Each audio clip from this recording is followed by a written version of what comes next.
in their past at college. So we're excited to have them return with us. And if you haven't already, please scan the QR code to sign in. This is just a registration form, just so we know who's attending these events and a little more about your demographics so we can cater it more towards you. So I'll give you a couple more seconds to scan that. But yeah, we're excited to have our alumni return. It's always great to see some faces and hear about their own college stories and just reconnect. I think that's one of the greatest things about UBA. It's that it's a community that you can connect to besides the people in your class. And of course, yeah, it's always great to have them back. So please sign in, and it'll also be hopefully sent in the chat, the link, if you don't have a chance to scan it. So I'll pass it over to J.R. Alvin to introduce our speakers. Yeah, absolutely. So we have some great speakers for us today. I'll go ahead and introduce them right now. So first off, we have Vic. He's a principal and founder of his own consulting. He's an independent consultant now. He does organization effectiveness. Then we have Lillian Trin. She's the senior financial analyst at Amazon. And then we have Brianda. She's EFA consultant at Deloitte. And we have Hina, who's the manager, global delivery management at Genetech. So we have some really great speakers out here today, and I know you members are going to learn a lot from them, and they have a lot of great experiences to share with you all. So we can definitely start with some general questions, just to get to know some of our alumni more. So Jay, if you can go ahead and start these questions rolling. Yes, of course. Sorry, give me one moment. I'm just going to add spotlight to our amazing speakers and as well. So yeah, thank you everyone for joining us today. As Alvin mentioned, these are amazing alumni who have joined us for our today's event, the alumni panel. Thank you everyone for joining, Lillian, Vic, Brianda, and Hina. It's all amazing to have you join us today to our event today. So just to get the event started, we just wanted to ask kind of what your position is. So if you could give a description of what your role does specifically, and then what your day-to-day entails. So within any order, feel free to take it away. Thank you very much.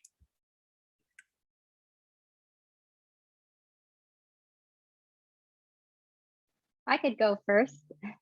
So currently I'm a senior financial analyst at Amazon, and I support the Amazon Renewed business.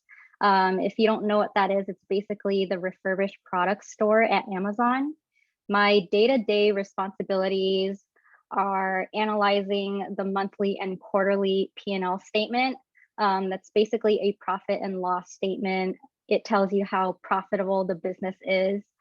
So I would dive deep into that data to uncover any insights that would improve the business, identify any key levers that could drive profitability, and then I perform any ad hoc modeling for any new business ideas that the teams want to explore. Outside of that normal cadence, which typically happens right after the month ends or the quarter ends, I attend weekly business reviews with the business to understand any trends that are happening that could potentially have any financial implications. And then I also help put together the annual plan. So basically, how much revenue are we going to make for the whole year?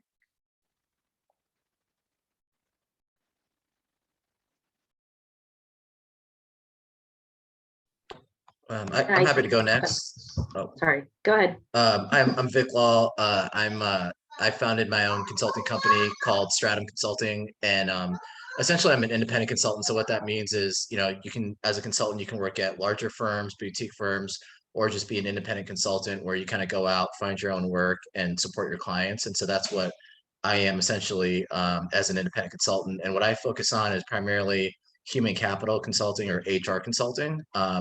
And specifically, I focus on mergers and acquisitions. So when my clients buy another company, I focus on the people side of M&A. So everything to do with change management, employee experience, communications, integrating the cultures of the two organizations, or organization design, which is around figuring out, you've got duplicative functions across both businesses. How are you going to actually integrate your headcount to support the intended outcome of the combined businesses? And so I've been focused on that most of my career. I started out in a larger firms. I was at Deloitte and PwC, and then through kind of building that experience over time, I kind of built the skill set and network to kind of go into my own consulting firm. And then some of my additional responsibilities, in addition to kind of delivering client service, is also just continuing to network and build a pipeline of clients. So there's a sales piece to it as well. And a lot of times it comes from working with clients and then getting additional extensions to other types of work, or just finding new clients just based on, through other referrals in my network.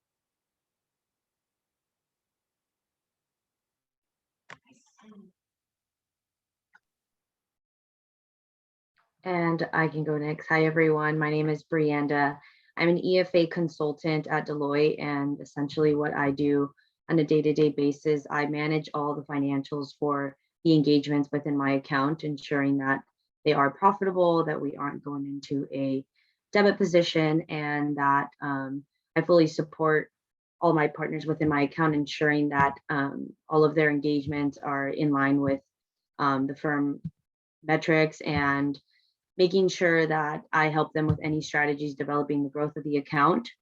On a daily basis, I basically connect with my team, ensuring that we're delivering any weekly reportings and any monthly reports that are due. So I stay quite busy Monday through Friday, and it's a really fun job. Honestly, I really enjoy talking to different types of people with my team and partners and managers. So it's definitely a busy, very finance heavy job. However, it's sorry, I was looking at something else. It is definitely very Excel driven, and I've been there for about 1.5 years. And yeah. Great. Hello, everyone. It's really good to see you all. My name is Hina, and I work at Genentech, and I'm part of the information technology or informatics organization supporting our pharma division. So day to day, my job looks, part of it is people leadership or people management, if you will. We're really looking at more of it becoming more coaching, so team coaching. I've got a team of 6 to 8 folks globally. And so part of it is really checking in with them and understanding, how can we ensure that they're getting the best opportunities to develop their own, career. And then the other big part of it is capabilities building. So, large organizations like ours are going through continuous change. And with that requires learning how to work differently and really changing your mindset in terms of how you show up every day. So I'm working a lot on strategy as well as overall transformation efforts. So, as Vic mentioned, like organization change management, that's a big part of it. I'm also building different training programs, building internal academies for people to go through and really learn new career paths, such as coaching. So that's a little bit about what my day-to-day looks like. That's good. Awesome. Those are all great to hear. So now that we know a little bit more about everyone's position here, we kind of want to dive a little bit deeper. So like, what made you guys want to pursue the position you guys have now within your respective industry, and what are some like tips to just get your foot in the door? So let's just start with Vic, and then Lillian, Brianna, and then Hina, so then we can get a working order.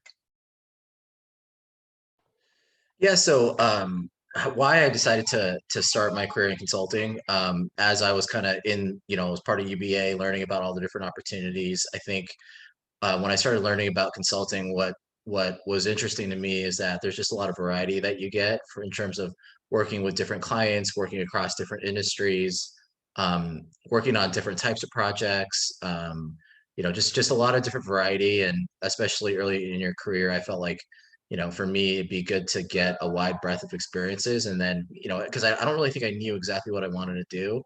And so through consulting, I felt like that'd be a good way to get a taste of a lot of different types of work.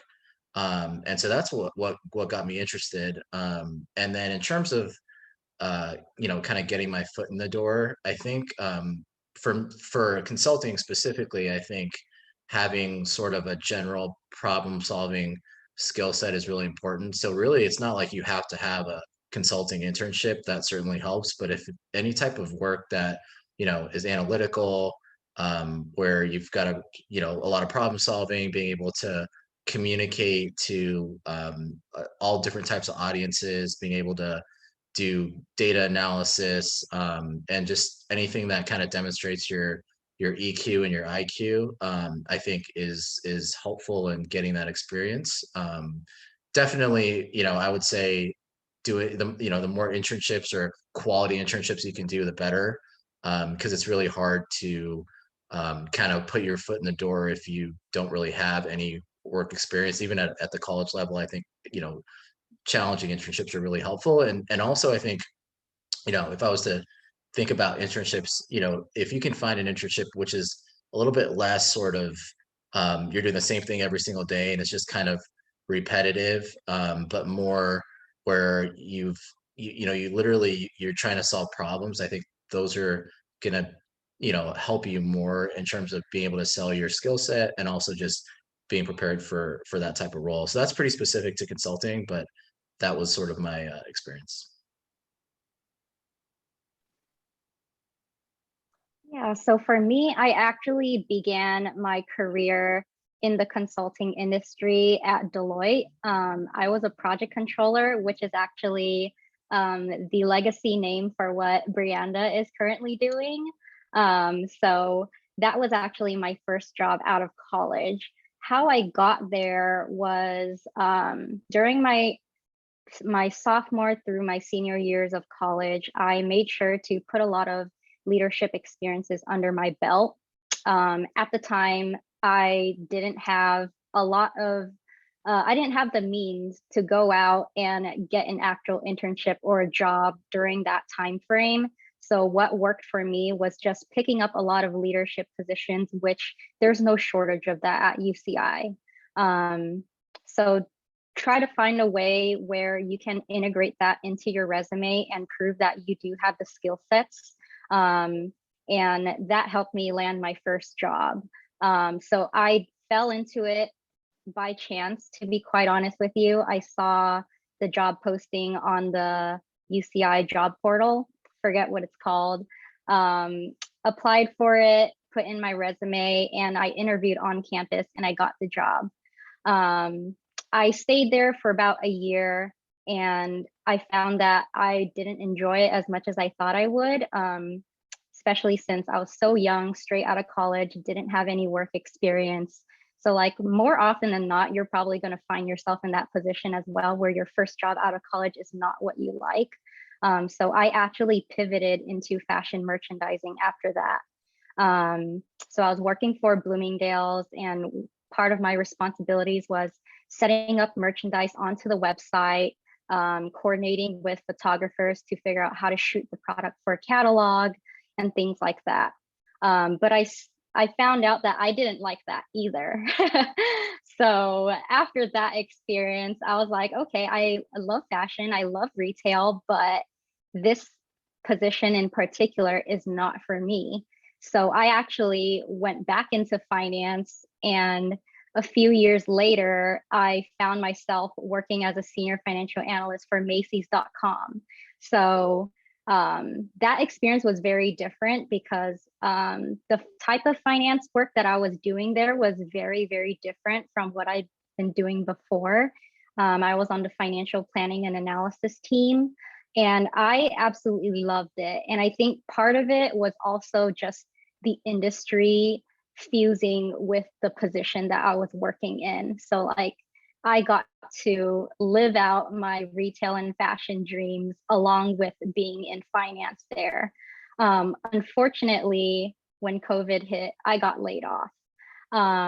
And so after that, I fell into a new role in audio technology. I was still doing finance, just for a very, very different industry. but I fell into the same dilemma that I did before, where I was doing finance, but because it was in the wrong industry, I absolutely hated it. I couldn't get excited about TVs or cable boxes, to be quite honest with you. And so I left again during COVID and I went job searching again. And that's how I found myself at Amazon. So right now at Amazon, I would consider myself in the retail industry. It's such a big company. So depending on what position you're in, you could be considered tech or retail. I'm on the retail end for sure. And even though I don't have the fashion component, I'm still finding that I love what I do currently. So I definitely think that it does take a lot of trial and error to find out what you like. I mean, for me, it took about 3 tries. So my advice would be to explore as many things as you can, and don't sweat it if you don't find what you're looking for right away.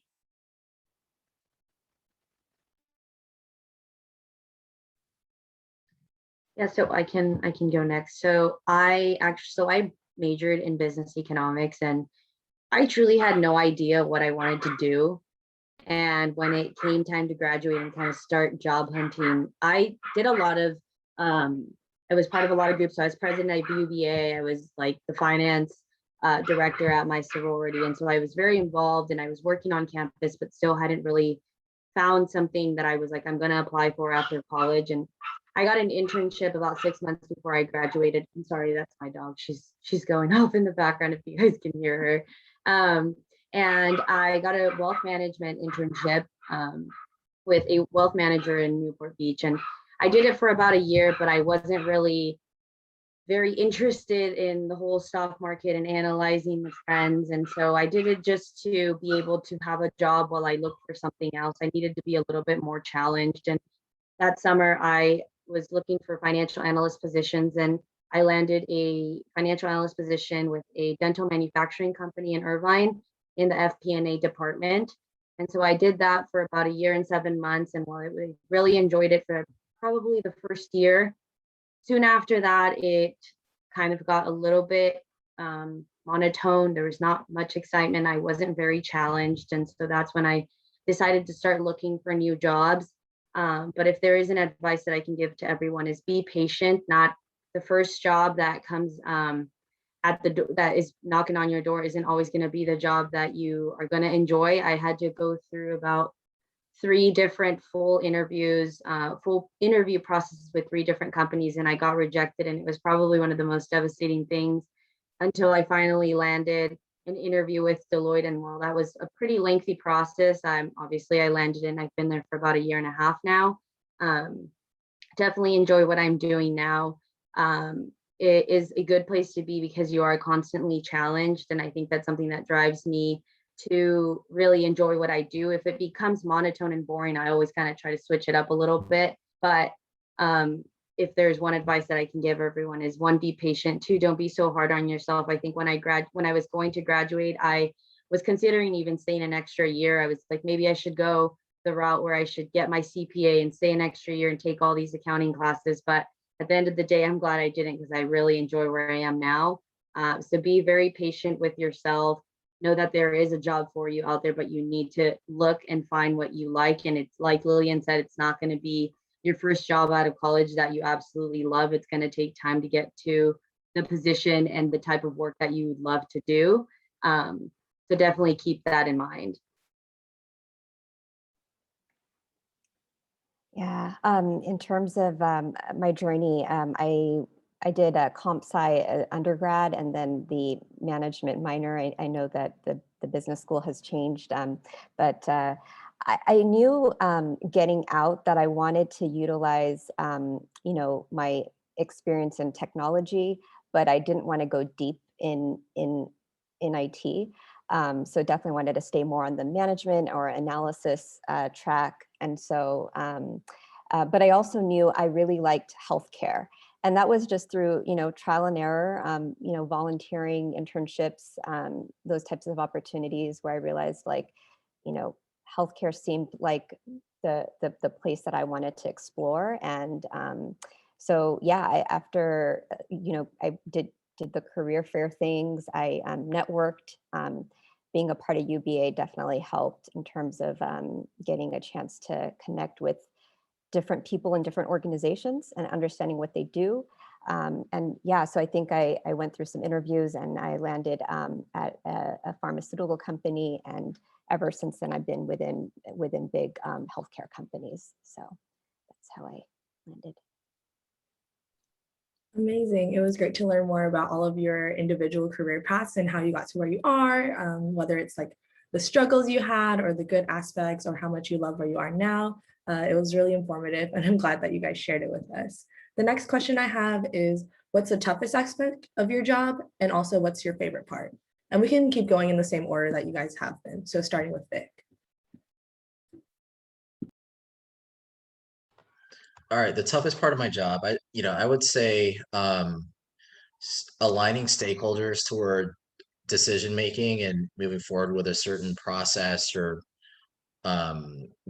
decision. And so just to kind of shed some light on that, as I'm working with my clients, I mean, there's so many different situations that come up where people don't agree. So in my world, when we're merging two companies together, it could be so many different things. It could be, how quickly do we want to integrate? It could be, how do we want to communicate this deal to employees or customers? What are the messages that we want to emphasize? It could be, what does our org structure look like? Who do we want to have report to who? And so there's so many different scenarios where people aren't going to agree. And a lot of times it has to do with people across different parts of the business, across different functions, across different business units. And trying to get everyone on the same page a lot of times can be really challenging. So that's probably the most difficult part. And you really, what that requires is being able to kind of bring everyone to the table, document, what are the different possibilities, options, pros, cons, what are some of the drawbacks of each option, what are some of the sacrifices that would happen if we go one decision versus another. And my role is kind of bringing everyone along the journey. And so I'd say that's probably the most difficult thing. At some point, as you get into your career and after you've been doing something for a while, the actual execution of the work, whether it's building PowerPoint slides or doing data analysis, over time, I think that work sometimes gets easier. It's not necessarily the hardest work, but in my experience, it's really just collaborating with people, especially when they don't, when they have different points of view, where they're sitting in different parts of the organization and they have their own incentives, and trying to get everybody aligned. That's definitely the hardest part of the job, but it's also fun. It's also interesting. You get to work with different personalities, and that's kind of what keeps it interesting.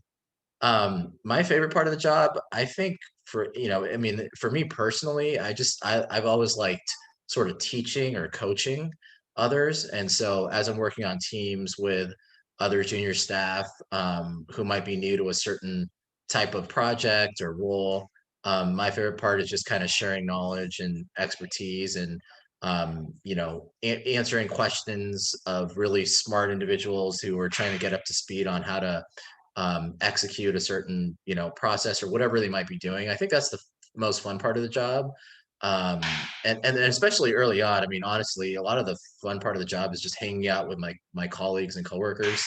Right after college, going into the workforce and working with other folks that might also be out of college. It's just a lot of fun because you're kind of all going through just like everyone's going through the same thing right now in college, and applying to these jobs. I think a lot of the fun parts were just being in the same boat as many other people that you'd be working with, and just hanging out. So that was a lot of fun early on, and kind of some of the things I enjoy. So.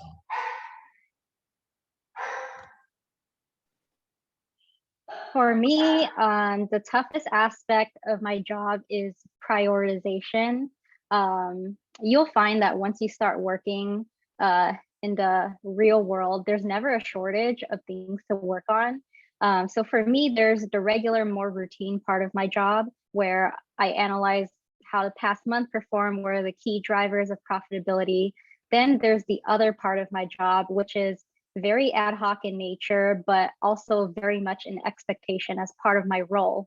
Sometimes I like to call it a fishing expedition, but it's basically like I cast a line in the water looking for any interesting patterns or anomalies in the data that I might want to dive deeper into. Somewhere along the way, I might find that it's actually not that interesting, and then I have to go fishing again. So that's the part that takes a long time. It's very exploratory, and it's not a regular part of my job. So it's up to me to carve out the time to work on these stretch projects. So it could be me spending a whole day figuring out how or where to pull the data that I need. And then I slice it into many different views so that I could uncover something useful that I could take back to the business and perhaps turn it into something actionable. My favorite part of my job is the coding aspect of it. So I have a very, very brief background in coding, but I haven't ever needed to use it in the workplace up until recently. And one thing that's very unique about Amazon is it's a very self-service culture here. So a lot of employees end up picking up SQL at some point, especially if you're looking for data that's not very complicated. So it's a lot easier to learn it and do it yourself, because the alternative is you could file a ticket for a business intelligence engineer to do it for you, but it'll probably take a week or it could take 2 months depending on what's in their pipeline. So you're better off learning how to do it yourself, especially if it only takes about 3 lines of code to do.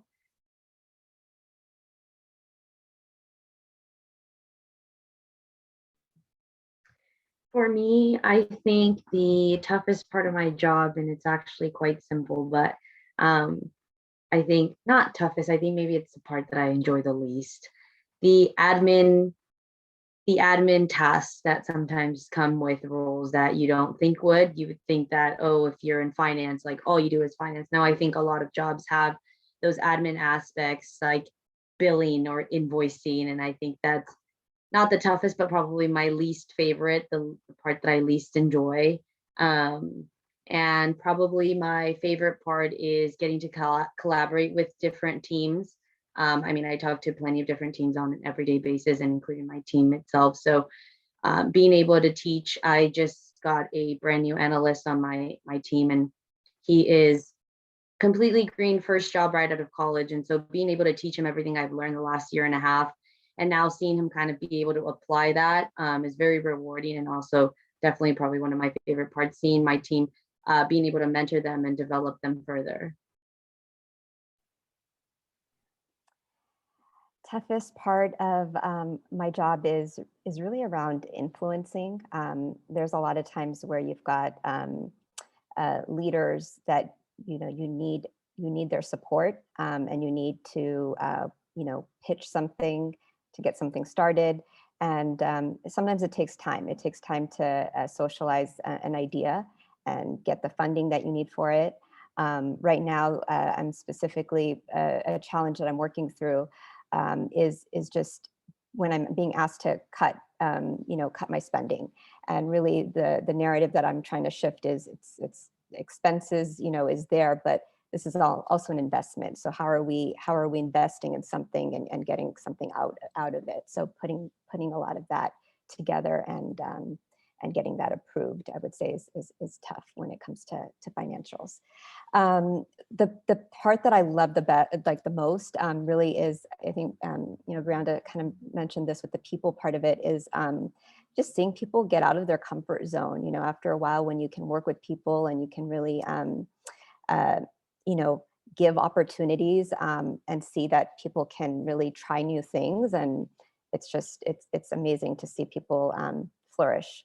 And then the other piece is working in a global company. It's really nice to be able to connect with colleagues across the globe. You get so many different experiences that you can share, and diverse perspectives you can bring to your problem solving. So it's been neat. Awesome. Again, thank you so much for that insight. I know there's a lot of ups and downs in everyday life, so it's great to hear about what your personal ones are. And the next question we have is for Vic specifically. So we noticed that you started your career at Deloitte and then transitioned to PwC and GoDaddy and founded your own company, Stratum Consulting. So how have your previous experiences prepared you, and what inclined you to create your own consulting firm? I know you touched upon it a little bit. Yeah, definitely. It's certainly every place I've worked has been a stepping stone, and even within the companies I've worked, I've had multiple stepping stones to where I am now. When I started out of undergrad, after UCI at Deloitte, it was really like, honestly, the first few months was just like what it's like to be like an adult working and not being in college, and being in the professional world, and that sometimes is a little bit of a transition. And so there was a stage of that, and then there was a stage of, okay, now I'm kind of in this new world. It was kind of how to be a good consultant and building some general consulting skills, which is everything around some of the things I mentioned: problem solving, analytical thinking, how to collaborate with your client, how to communicate. And then I was at Deloitte for about 8 years. So toward the end, it was a lot more on, okay, now I'm in the professional world. I've kind of built some general consulting skills, and now it was more about subject matter expertise in my specific area, which is around human capital, M&A consulting. And then eventually I moved to PwC. They were starting a new practice around M&A that was very new, and so it was a good opportunity to kind of go there and help with capability development and build out the practice. And so I went there, and again, that was getting even more deep in subject matter expertise and kind of building methodologies and frameworks, which didn't exist before. And so I was doing a lot more sales with clients and just continuing to get really deep into my specific subject matter area. So those were all several stepping stones. And then I was at GoDaddy for a couple of years, and that was my first non-consulting role. And so it was a interesting stepping stone in terms of what it's like to be the client and work in industry. And because it's just a very different lens when you're in consulting versus in industry. And then finally I realized, I missed consulting, so I went back to consulting. But I think every single one of those, every couple of years is like another stepping stone, and all those different pieces kind of came together to help me be able to utilize those general consulting skills, those sales skills, the subject matter expertise, the experience of actually being a client. So when I go to clients, I can be able to say, hey, I've been a client, I kind of get how it works. I think those are all things that that really have helped me. And then in terms of why did I start my own company? Honestly, I wanted some more flexibility versus working at a bigger firm in terms of travel, in terms of working when I wanted to, taking time off when I wanted to. And so that was one of the main reasons I decided to kind of go out on my own. But again, doing very similar work for very similar clients. Yeah, that's definitely great to hear, Vic. Just hearing about your journey and also just how every aspect came together, especially just with even you being the client side in GoDaddy, and how that helped you create your own independent consulting firm. So this next question is for Brianda. So as a previous financial planning and analysis and a current EFA consultant, could you explain why you ended up transitioning to EFA and how it's similar or different from your experiences in FP&A? Yeah, so the reason why I decided to make the switch from FP&A and to EFA consultant is essentially the same thing. It's just not financial planning and analysis at Deloitte. It's same but different. But the reason why I decided to make the switch was because I was not being challenged anymore at the current position that I had. I was in charge of about 10 to 12 business partners, and I managed the budgets for about 12 departments within the dental manufacturing company that I worked for.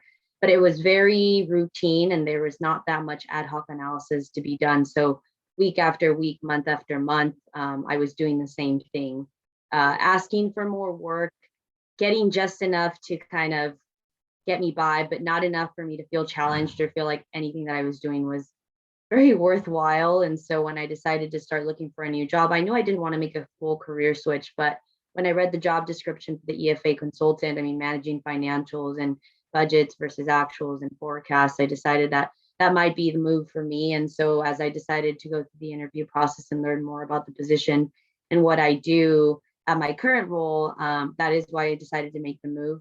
While I say it is same but different, the types of teams that I get to engage with are a lot bigger, which is definitely a part that I like. I'm a people person. I like to conversate with different types of people, and getting to see different people's perspectives is also very interesting versus at my previous FP&A role. It was me just talking to the department head and kind of just running through their numbers, letting them know, hey, this month you're over under budget. You probably need to cut expenses here and there.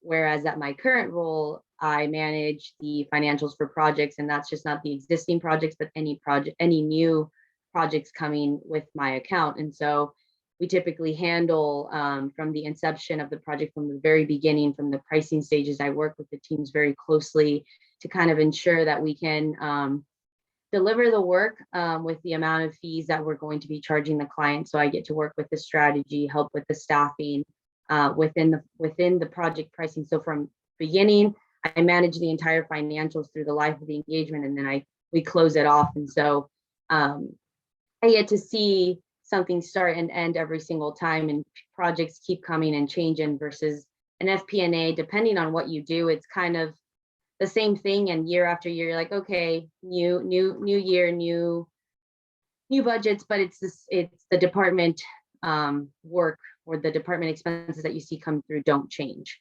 Whereas the type of projects that come within my account do change. So it definitely keeps it very interesting, challenging. Obviously, the amount of work compared is a lot more, but I am someone who likes to stay busy and active. So for now, I'm very good with being very busy all day and not feeling bored. I think that's something that I do like to stay away from. Not, I'm saying that FP&A is a boring job, but definitely I see it as a stepping stone in my career, and then kind of taking it on to the next level. It's a good starter for those looking into joining financial planning and analysis. Great. Thank you so much, Brianda. It's great to hear from both Brianda and Vic how your previous experiences kind of started as a stepping stone, and currently you are where you are based upon like building the fundamentals from there. So that was great to me. That was great to hear. And this next question is for Lillian. As a current senior financial analyst and having experience within multiple different industries such as product and digital revenue, as well as consumer entertainment, what would you say the most important skills would be to join this industry for prospective students that are looking to join? Yeah, so so I've been in different industries, but there's one common denominator. Almost all of the jobs that I've been in really benefit from advanced skills in Excel. So actually, when I interviewed for my first job at Deloitte, I studied for the interview off of YouTube because there's no class at UCI that taught you how to use Excel. So I watched YouTube videos. I was learning about VLOOKUPs there. So I would recommend being familiar with a lot of those common formulas and then practicing on a sample data set. Also getting really comfortable with data just in general. And sometimes that comfort doesn't necessarily come from really stellar Excel skills. Sometimes it comes from your way of thinking. How would you approach something? So definitely exposing yourself to a lot of different data sets to kind of think about, if you were to find something interesting from that data, how would you approach that? So those are the top two things I would say. And another one is, you guys probably already know this, but before interviewing for a company, definitely look into like the specific industry that the company operates in, and why do you want to work for them? What is, how is the company, or how do they earn their revenue? Because one of the companies that I had worked in, they actually generated revenue through a licensing model. And when I first interviewed for them, I didn't know that. But luckily, the recruiter actually told me for the second part of the interview, but just make sure that you're familiar with all of that, because it actually turned out to be a pretty crucial step as part of the technical part of my interview.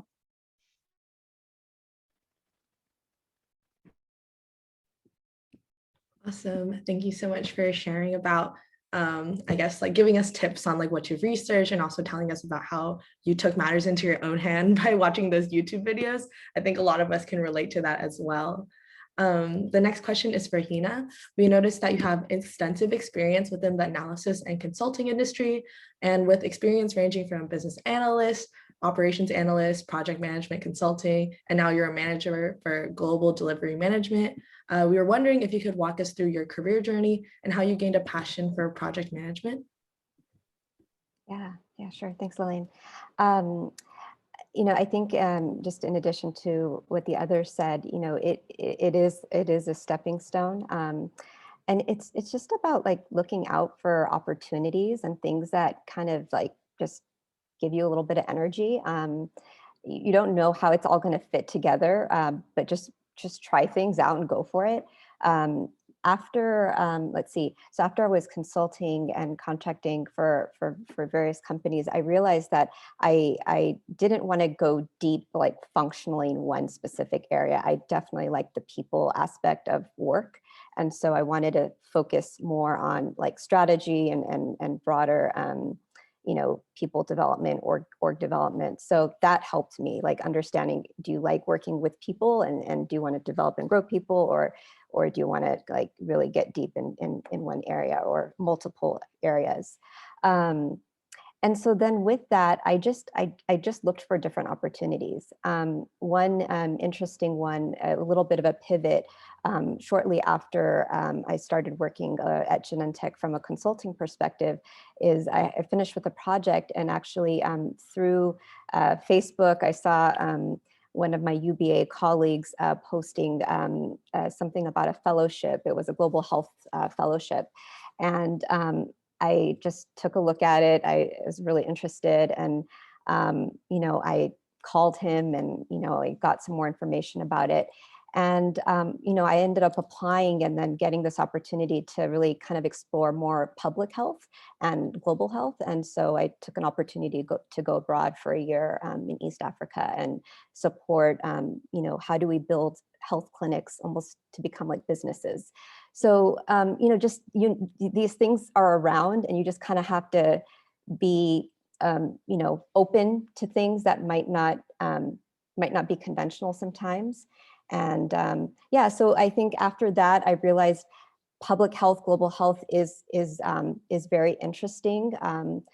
But I needed to come back to the States, and and then I ended up actually finding a role, but I wanted to still work for a bigger company. I didn't want to go into nonprofit necessarily, so I ended up finding my way back at Genentech and kind of supporting some of the more global program and product and IT solution and development. So it's interesting. I think through that, and then you just talk to people, you realize what you want to kind of gain more skills in, and if you find another opportunity, set up calls with people, understand what it takes to take on and pursue that role and go for it. So I think that's kind of how I floated in and out of some of these different organizations. But I really realized that I do enjoy working for bigger global companies, because it gives you opportunities to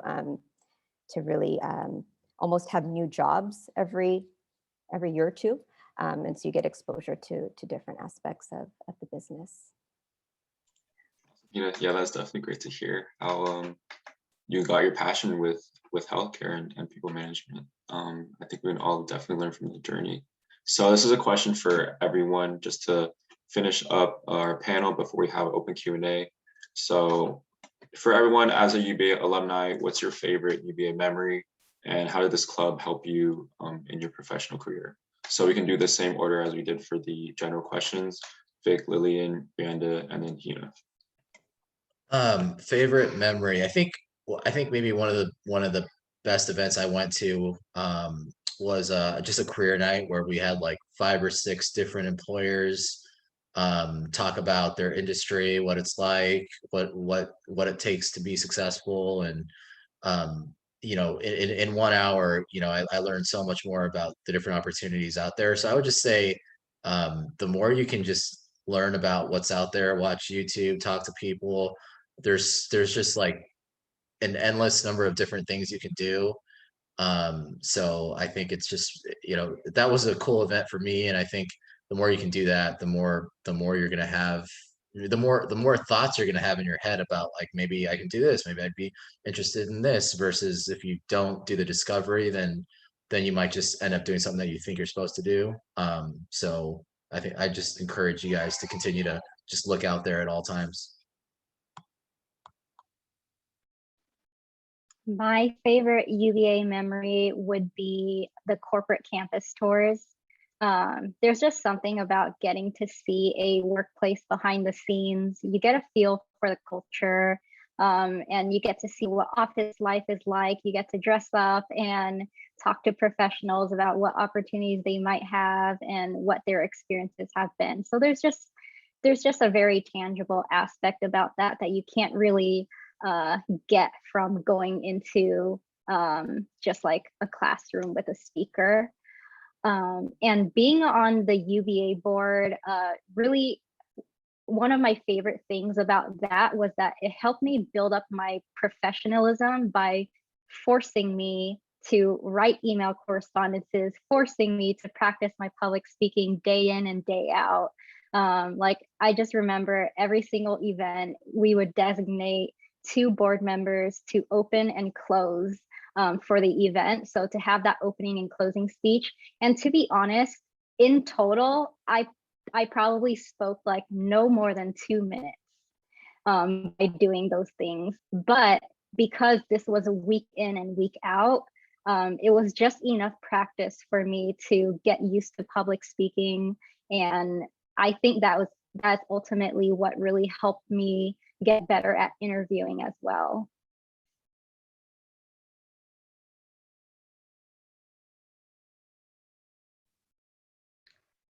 So I think my favorite memory about being part of UBA was the social activities we got to do after, because, you know, we had our weekly board meetings, we had our weekly club meetings. And so seeing everyone consistently grind like Monday through Friday, and us getting together outside of the conference rooms in the student center or being on Ring Road, I think it was nice that we got to experience having team events outside. We went to like an escape room. One time we went kayaking, or we celebrated each other's birthdays like in Camino, and like having like a little cake for us. And I think that social aspect is probably my favorite memory. And just off what Lillian was saying, being able to have the ability to speak during these meetings kind of eased the public speaking nerves, as you know, as the years went on with UBA, or when I was at a new job, or like my first job out of college. It gets a lot easier to just be able to speak your mind when you've already practiced it for so long, you know, in these events. And everyone's a student, so although you're still pretty nervous, I mean, it's a lot easier to publicly speak with your club members than with a room full of managers or senior managers or people who hold higher positions in your company. So definitely encourage everyone to hopefully have the opportunity to speak up and talk, like, and I'm sure you guys I've seen you guys do it, so keep doing that. I think that's very beneficial. Yeah, the bonds and the friendships that you get just through being on the board. So the year that I was at UCI, UBA actually didn't exist. I think it kind of like died down. And so me and my a friend of mine, we worked with the Career Center director, and she, we asked her if she can be our sponsor, and we basically kind of got it back up and running. And so, forming the board was probably some of my best memories, because all those board members are still really close friends of mine. And my friend who started this with me is actually now my spouse. So he probably spoke before, but yeah, it's just been neat. The number of connections and the relationships that you build in college is just, it's different. So. Yeah, most definitely. Love to hear those UBA experiences and best memories. So last question before going to open Q&A for all members. What would be a piece of advice that each of you would give our members just for their time in college? And we'll go same order. I would say definitely enjoy college. Don't be in a rush to work. No, but I would say, yeah, definitely just enjoy college. I mean, it's, it's definitely a time that I remember very closely, and, it's like, you'll never get that again. So have fun and enjoy college. And, just, I feel like like when I was a freshman, or like right when I joined UCI, I thought like I was pretty smart and I knew a lot of things. And then when I graduated, like I felt like I knew less. Like there's just you learn about how much you don't know. So just enjoy college and just be a sponge and just try to pick up everything you can. And from a professional perspective too, just go out there and just see what's out there, and that will help you know what you want to do, or at least get you on the right path as you graduate. I kind of have two things. So like number one is just remember that life is not a race. So don't pay attention to what others are doing and just focus on yourself. At a young age, I think it's very easy to get wrapped up in what other people are accomplishing, or when other people are getting promoted faster than you. But just don't pay too much attention to it. It's okay to be truly happy for your peers, but you're in your own lane. And so just go at your own pace, take care of your own health in the process. And also remember that careers are often not linear. So if you find yourself going off track, it doesn't mean you're behind everyone else, like you're just taking a different path. The second thing is kind of going off of what Vic said. Just make sure to nurture your hobbies and your relationships outside of your career. So for the longest time, I tied my purpose and my identity directly to my career. But that's very dangerous, because when things don't go right at work, there's nothing else that could fix the emptiness that you feel. And I don't think professionals talk enough about mental health, but it's a very near and dear subject to me. And it wasn't until I started to find my purpose outside of work that I began to feel truly happy inside and outside of work. So it's really all about balance. I think you can absolutely have your career and your relationships and your hobbies all at the same time, but you just have to be very intentional about where you place your time and attention and when.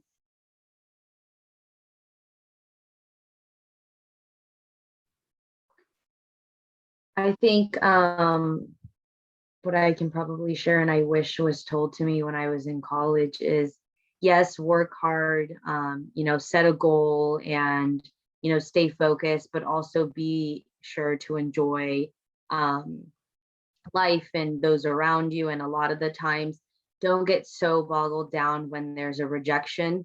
I remember anytime there was a closed door, I didn't really realize up until maybe like 2 years ago that although there is a rejection, I always tell myself you're being redirected. It's not the end of the world. There is truly something out there for you, but it's going to take some time. So just be sure to not lose your faith and stay very positive that you're going to be able to achieve everything that you desire.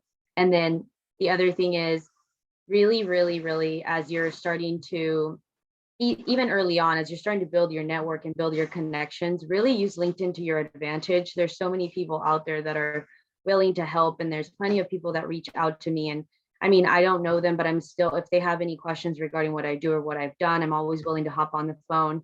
So I know a lot of the times, a lot of people feel, embarrassed or don't want to reach out or feel like they're not going to get a response. Yeah, maybe a lot of people won't respond. It goes to their other inbox, but trust me that there's going to be 2 in, 30 people that are going to want to respond and help you out. So use LinkedIn to your advantage, make those connections, and don't be afraid to reach out to people, because the more I grow into my career, the more I realize that everybody is willing to help. So just reach out, and people are always willing to chat for 10, 15 minutes or more, but just know that people are willing to help. Yeah. Yeah, people are willing to help, and people like to talk about what they do, so it's really easy just to share with somebody that you want to learn a bit more about what they do and network.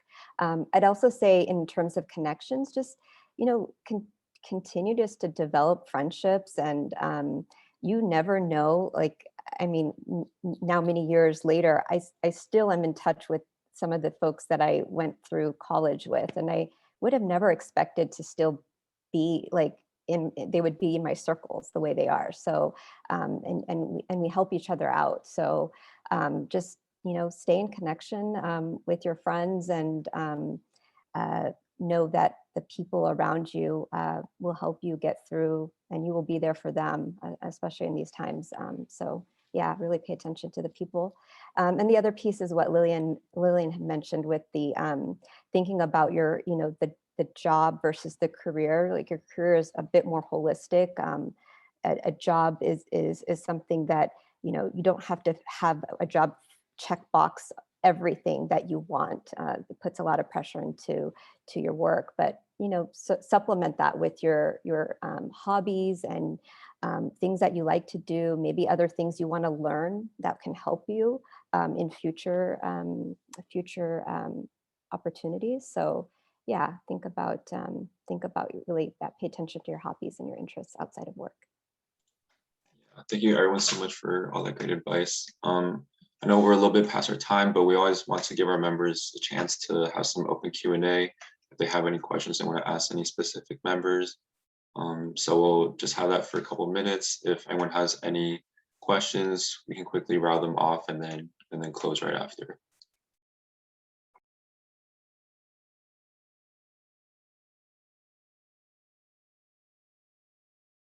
Also, if any speakers need to leave, feel free to leave. It's okay. We can open up Q&A, and also if they want to connect with them on LinkedIn, we'll provide that as well. So Patrick, go ahead and ask your question. Yeah, for sure. First of all, thank you guys so much for coming out tonight. I personally can say that I really learned a lot of, I guess, helpful and sincere advice from you guys. But yeah, so I think I've heard a lot of you guys mention how you help with the newcomers in your workplace to kind of integrate better and learn and all of that. I think me personally have also benefited from a lot of mentors. So, and I was wondering, who would you guys say is your biggest mentor in your professional career, and how you were able to establish that relationship?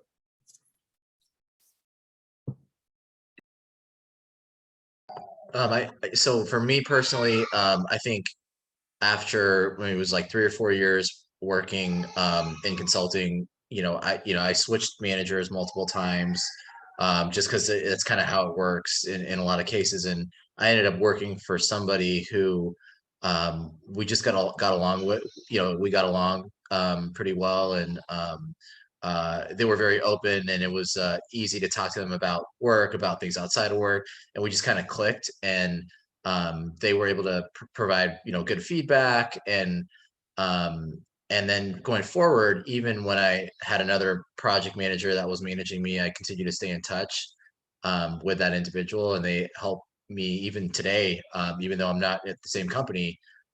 So I think when you find somebody that is willing to kind of invest in you by obviously coaching you through certain things, but also having sort of a personal connection with them, or becomes kind of a personal connection, is really, those are the good mentors to kind of hang on to. Yeah, and I think that was that individual is someone who I continue to kind of seek advice out for. So.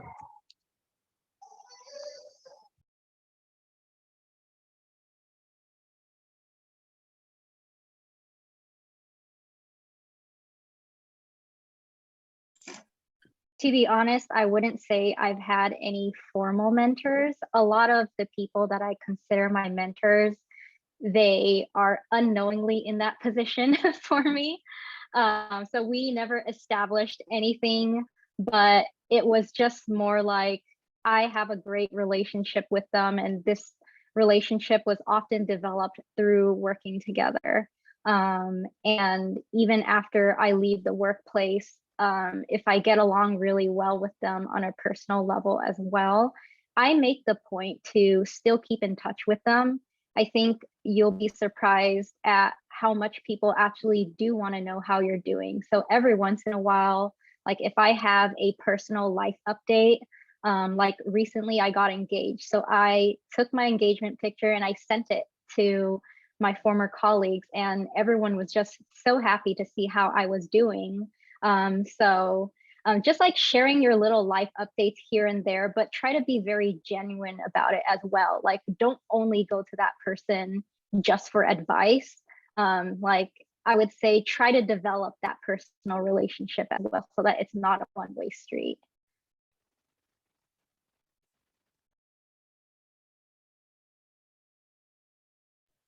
Awesome. Well, thank you all for your time today. Unfortunately, our Q&A has to be cut short just because we are so overtime and we do want to respect your respective schedules. But thank you so much for coming today. Before we leave, we're just going to take a quick